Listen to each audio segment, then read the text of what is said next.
सुप्रभात बच्चों, चलिए शुरू करते हैं हिंदी की कक्षा। बच्चों, आज की कक्षा में हम ए की मात्रा सीखेंगे। जैसे आपने अभी तक आ की मात्रा, छोटी बड़ी की मात्रा और छोटे ऊ और बड़े ऊ की मात्रा सीखी थी, इसी प्रकार अब हमारी अगली मात्रा है ए की मात्रा। बच्चों, ये मात्रा कुछ इस प्रकार दिखाई देती है। जैसा कि आप जानते हैं, आ की मात्रा खड़े डंडे जैसी वन दिखती थी। छोटी ई और बड़ी ई की मात्रा अक्षर के आगे से और अक्षर के पीछे से लगती थी, और उसी प्रकार छोटे ऊ की मात्रा अक्षर के नीचे से लगती थी और बड़े ऊ की मात्रा भी अक्षर के नीचे लगती थी।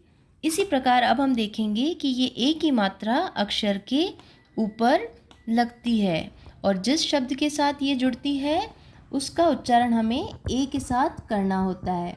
तो चलिए इस वर्णमाला में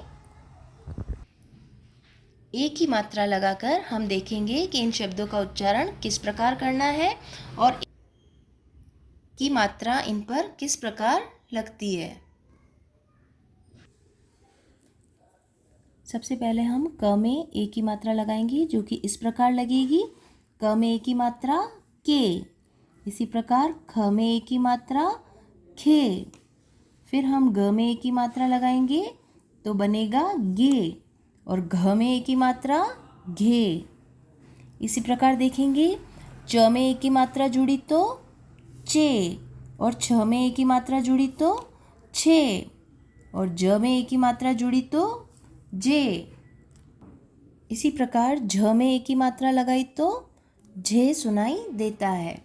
अब हम आगे देखेंगे, ट में ए की मात्रा जुड़ी तो टे, ठ में जुड़ी तो ठे, और ड में जुड़ी तो डे, और ढ में जुड़ने पर ढे सुनाई देता है।